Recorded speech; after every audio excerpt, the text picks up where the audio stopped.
Dito na magkakalaman, sino sa tingin mo ang may pinakamalakas na suntok sa tatlong mga halimaw na nagmula sa iba't ibang bansa kung punching machine ang ating pagbabatayan?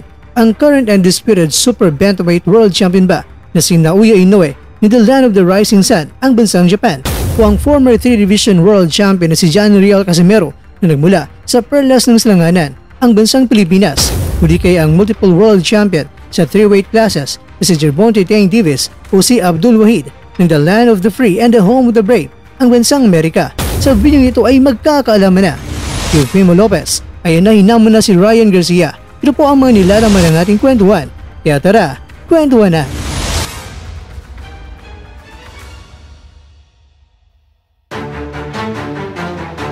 Uunahin muna natin itong si Tank Davis. Ang video ito ay uploaded na siguro mga mahigit 2 taon na ang nakalipas na isinagawa ng Premier Boxing Champions sa isang television program na kung saan ang former heavyweight world champion na si Deontay Wilder at si Tank Davis ay sumabak sa punching machine challenge para masukat kung gaano nga ba kalakas ang suntok ng dalawang sikat na mga boksingero.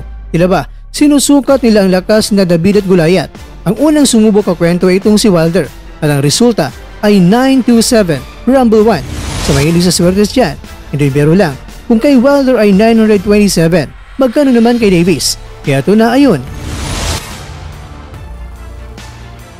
939.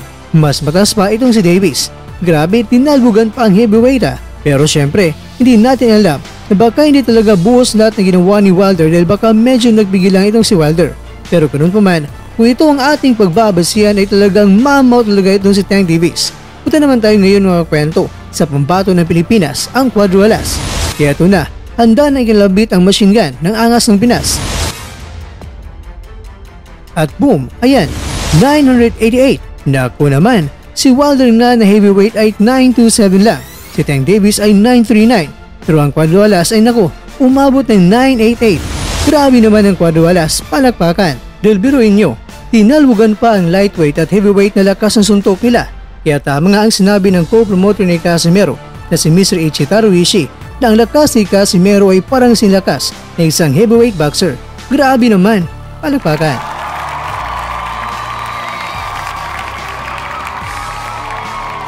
Pero tika lang, alam ko naman kung ano nga bang tumatakbo sa iyong isipan. Siyempre, hindi magkatulad ang punching machine nila na ginamit ni Casimero, ni Davis at ni Wilder. Kay Davis at Wilder ay parehong mga punching machine.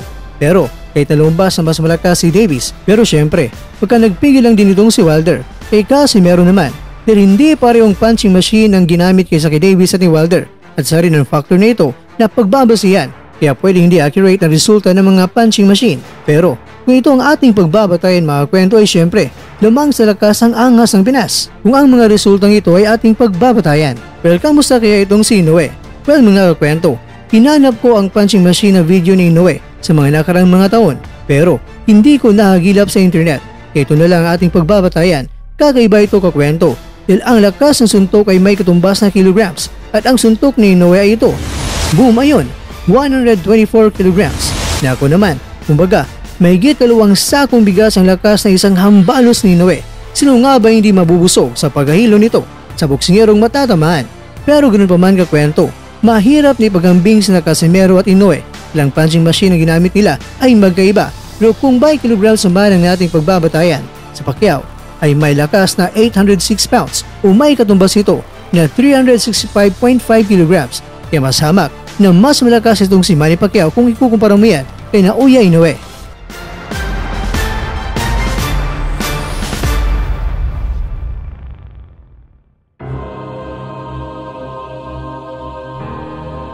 Ang kwento, hinahamon na ngayon ni Eufemio Lopez itong si Ryan Garcia. Handang kasahan si Garcia.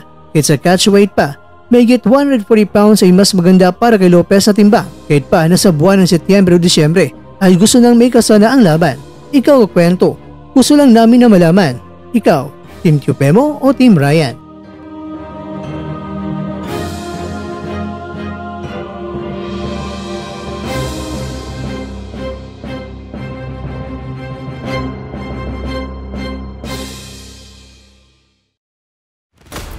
Ye.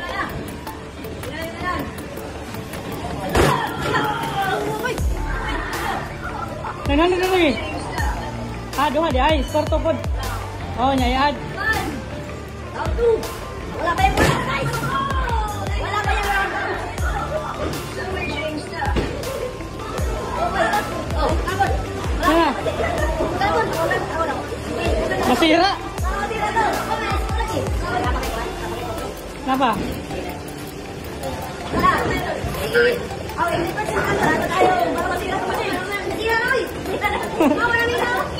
Yan.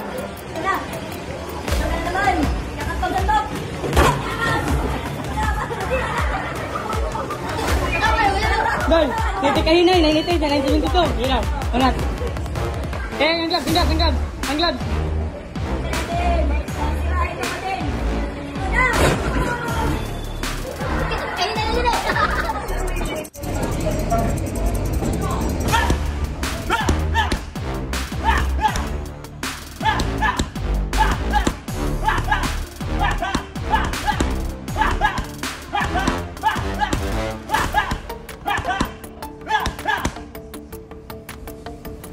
Buto-buto eh.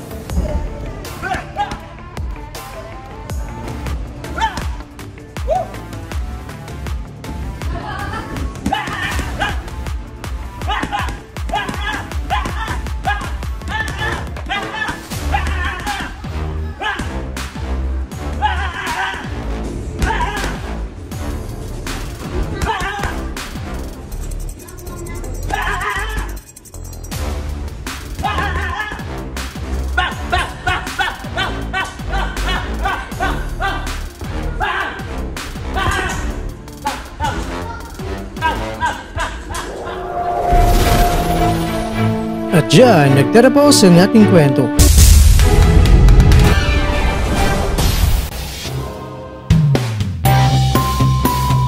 Maraming salamat mga kakwento sa inyong panonood. Pero baka naman mga kwento ay nagustuhan niyo po ang kwento natin ngayon. Baka pwede niyo po mabigyan dyan ng like, subscribe at may click na rin sa bell button. Pero bago tayo matapos mga kwento ay syempre, shoutout po muna tayo dyan sa ating mga kakwento. Kay kakwentong Ronald Deal, kay kakwentong Carlos Pineda, kay kakwentong Chi, kay kakwentong nanunod yung shoutout siyo dyan. Bueno, hanggang dito na po muna ang ating kwentuhan. At abangan nyo na po ang ating susunod na video. At dito lang po yan sa isang channel na kung saan maaring ito'y mga kwentong di pa na kwento sa inyo.